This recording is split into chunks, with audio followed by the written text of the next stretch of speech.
Good evening to everyone.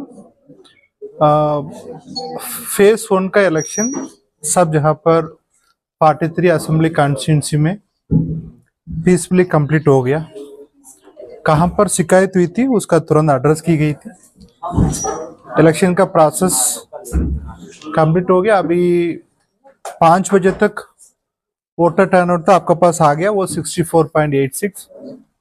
Close of पोल का data वो 12 बजे तक हम लोग का फाइनल करना है। लगभग 11:30 बजे तक हम लोग को क्लोज करेंगे, इसलिए उस समय तक आपका पीटीआर वोटर टर्नआउट ऐप का उसका थोड़ा सा रेगुलरली देखते रहिए, उसी समय तक वो डेटा मिलेगी। आप आपका द्वारा कोई भी इंफॉर्मेशन देने के समय में, आम आदमी का अदर स्टेक होल्डर इंफॉर्मेशन देने के समय में क्लियर कट बता रही है 5 बजे तक डेटा है 64.86। हम लोग को क्लोज ऑफ पोल डेटा है आपका 12 बजे तक क्लोज करना है। हम लोग को 11:30 बजे तक क्लोज करने के लिए प्लान किया हुआ, उस हिसाब से सभी जगह पर डेटा का कलेक्ट कराया जा रहा है, तो क्लोज ऑफ पोल डेटा उसी तरह से मिलेगी। बाकी अदरवाइज मेजर कोई इंसिडेंट नहीं है। कहाँ पर भी वो पुराना कुछ नया लोकेशन में हम लोग इसी बार बूथ कराया था, पहले रीलोकेशन होती थी, वहां पर भी अच्छा तरफ से पोलिंग हुआ। अर्बन एरिया में हम लोग को थोड़ा सा ज्यादा एक्सपेक्ट कर रहा था, वहां पर अर्बन एरिया में पहले की तरफ से वोटिंग थोड़ा सा कम में रही। मैं अभी एसपी से अनुरोध करेंगे, अपने आपका ब्रीफ कर देंगे। क्षेत्र सर पिछड़ गया, लगातार हम लोग जागरूकता फैलाते रहे, लेकिन रांची स्वीप पे सवाल उठ रहे हैं। तो स्वीप में सवाल उठ रहा है, वोटर का आपत्ति का सवाल उठ रहा है।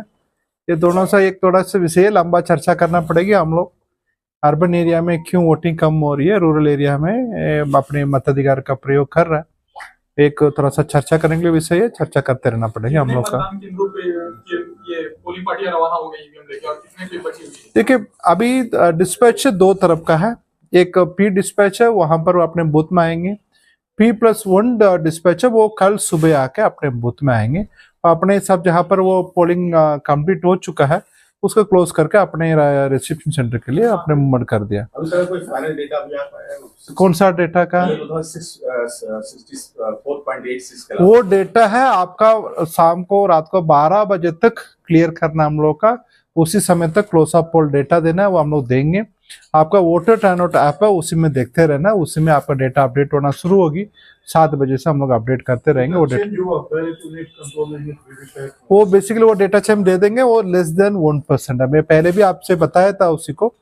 आपका ईवीएम रिप्लेसमेंट है, आपका सीयू है, आपका 0.3 है, पीयू उसी के आसपास में है, वीवीपैट 1.4 ऐसा कुछ परसेंटेज है, इसलिए वो रिप्लेसमेंट बहुत ही कम हुई थी। वो भी डेटा में आपके पास शेयर कर देंगे, ग्रुप में शेयर कर देंगे। सर आपने कहा सर पीसफुली हुआ है, लेकिन कहीं 1-2 इंसिडेंट्स ऐसे सर, ये मतलब आप कंफर्म कर दीजिएगा। सम इंसिडेंट इन जमशेदपुर और रांची में भी कहीं हुआ है कुछ? नहीं, ये वायलेंस उसी तरफ से नहीं बोला जाता है। ये आसाद नगर के बारे में आप बात कर रहा लग रहा है, उसी के जमशेदपुर वेस्ट का। आप बूथ से 200 मीटर का दूर में 2 आदमी के बीच में लड़ाई हो गया, उसी के लिए आपका पीसफुल इलेक्शन नहीं है करके आप नहीं बोल सकते, वो एक अलग इश्यूज है। वो आपका बीच में वो इलेक्शन का रिलेटेड भी होगी, उसी का एफआईआर दर्ज करके किया जा रहा है, इसलिए उसका पोल वायलेंस करके नहीं माना जाएगी। उसी का दोनों जगह पे एफआईआर किया गया, उसमें कार्रवाई की जा रही है। अभी आपके एसपी ने सर उसका पूरा डिटेल बताएंगे। बीजेपी का एक प्रतिनिधिमंडल पहुंचा था, अभी आज उन लोग को 2 बार विजिट किया था, उनका भी शिकायत आई थी, उसका भी हम लोग वेरिफिकेशन करके वो प्रोसेस के अनुसार उसका डिस्कस करते जा रहे हैं। सर अभी प्रेस कॉन्फ्रेंस में बीजेपी ने आरोप लगाया कि कुछ पुलिस अधिकारी और प्रशासन के लोग सत्ता पक्ष के लिए काम कर रहे थे, उन्हें बकायदा हुसैनाबाद का एक एग्जाम्पल भी था। वो 3 बूथ के बारे में बताया गया था, उसका भी हम लोग अभी उसका वहां प्रोसेस भेज देंगे वहां पर, उसी का अभी वो हम पर भी ऑब्जर्वर भी है, उसका नियमानुकूल कैसा डिस्पोजल करना वो कर लेंगे उसको। रिपोर्ट से उस हिसाब से सभी जगह पीसफुली कंडक्ट हुआ है। कुल 15 जिले इसमें शामिल थे। 15 जिलों में ये 43 कॉन्स्टिट्यूएंसीज में ये शामिल थे, और इसमें नक्सल कॉन्टेक्स्ट में अगर देखेंगे झारखंड के लिए जो एक सबसे बड़ा चैलेंज रहता है, तो सर मिल गया, सर मैक्सिमम जो नक्सल प्रेस कॉन्फ्रेंस एरियाज था वो मिल गया, मैं प्रेस कॉन्फ्रेंस में शामिल रहा। इसलिए प्रशासन के लिए और पुलिस के लिए एक बड़ी चुनौती थी, खासकर ये 13 तारीख का आज का चुनाव। और इसमें जो टोटल हमारे 15,334 बूथ थे, उसमें से लगभग 2,249 2249 बूथ्स जो थे उसको नक्सल के पॉइंट ऑफ व्यू से हम लोगों ने काफी सेंसिटिव मानते हुए क्रिटिकल उसको घोषित किया था। और इसके अलावा जो टोटल क्रिटिकल बूथ्स थे वो अराउंड 7851 टोटल आउट ऑफ 15,334 में से ये थे।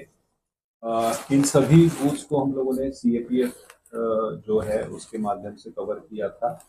100% कवरेज दिया गया था। जो टोटल डिप्लॉयमेंट हुआ था स्टेट में नक्सल सिनारियो को देखते हुए और बाकी जो सेंसिटिविटी को देखते हुए उसमें केंद्रीय अर्धसैनिक बलों की 600 कंपनियां प्रतिनियुक्त की गई थी। झारखंड की जो आर्म पुलिस है उसकी 60 कंपनियां प्रतिनियुक्त की गई थी। जो स्टेट आर्म्ड फोर्स है वो करीब 15,291 के संख्या में जो है प्रतिनियुक्त किया गया था। होमगार्ड्स भी अराउंड 14,000 के टोटल संख्या में जिलों में डिप्यूट किया गया था। एक बड़ा चैलेंज इसमें हमारे लिए था क्योंकि ये नक्सल फेज भी थी, नक्सल एरिया काफी थे और इसमें शेडो एरिया जिसमें कि कम्युनिकेशन ब्लैकआउट रहता है, कम्युनिकेशन नहीं हो सकता है। वैसे हमारे यहाँ लगभग 286 बूथ थे जिनके लिए हमें विशेष व्यवस्था करनी पड़ी थी और उसके लिए हम लोगों ने कम्युनिकेशन की अलग से व्यवस्था भी रखी थी ताकि उनसे लगातार संपर्क बना रहे और जो भी वहाँ की गतिविधि है उसको हम लोग मॉनिटर कर सके।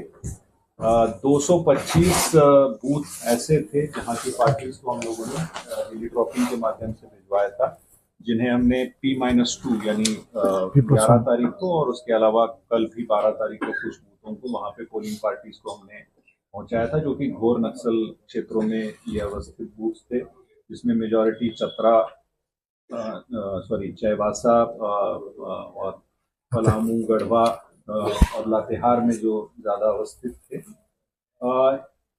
जैसा कि आपने इसमें बताया होगा कि टोटल इस फेज में जो है जो एक्सपेंडिचर सेंसिटिव कॉन्स्टिट्यूएंसी जिसको बोलते हैं वो टोटल हम लोगों ने इसको 10 ऐसी एसीज को मार्क किया था और उस पर विशेष रूप से फ्लाइंग स्क्वाड्स और स्टैटिक सर्वेलांस टीम्स और हमारी क्यूआरटीज भी लगातार काम कर रही थी।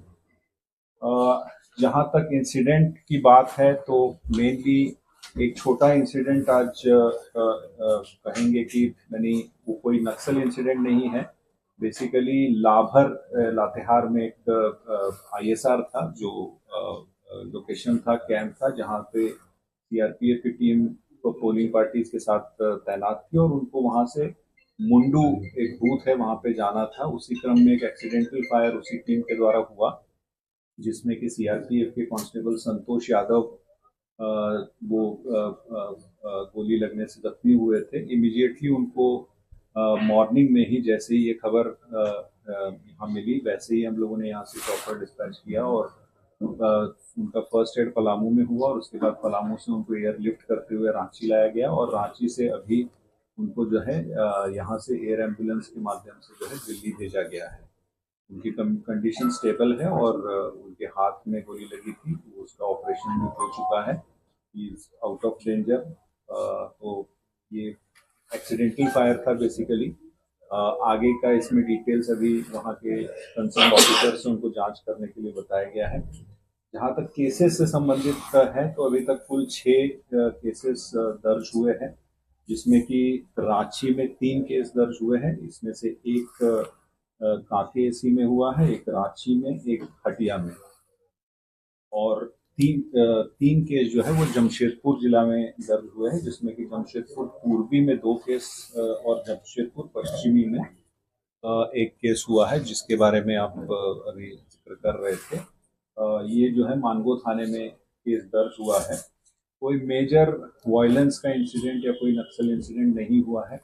चाईबासा जो कि वर्स्ट अफेक्टेड नक्सल डिस्ट्रिक्ट्स में की श्रेणी में आता है, उसके लिए हमारे लिए एक बहुत बड़ा चैलेंज था वहाँ पे चुनाव को शांतिपूर्ण तरीके से कराना और नक्सलियों के द्वारा भी कुछ एक जगहों पे ये प्रयास किया गया, जैसे कि उनके द्वारा जो है छोटा नगड़ा थाना अंतर्गत जो है कुछ बूथों में जो जाने के रास्ते थे उनको पेड़ गिराकर और उसमें आईडीज लगाकर अवरुद्ध किया गया था, बट फोर्सेस के द्वारा जो है टाइमली उसका एक्शन लेते हुए उसको हटाया गया, एसओपी का पालन करते हुए आईडीज को निष्क्रिय किया और पोलिंग को फिर उसके पश्चात जो है बहुत सामान्य तरीके से वहाँ संपन्न हुई है।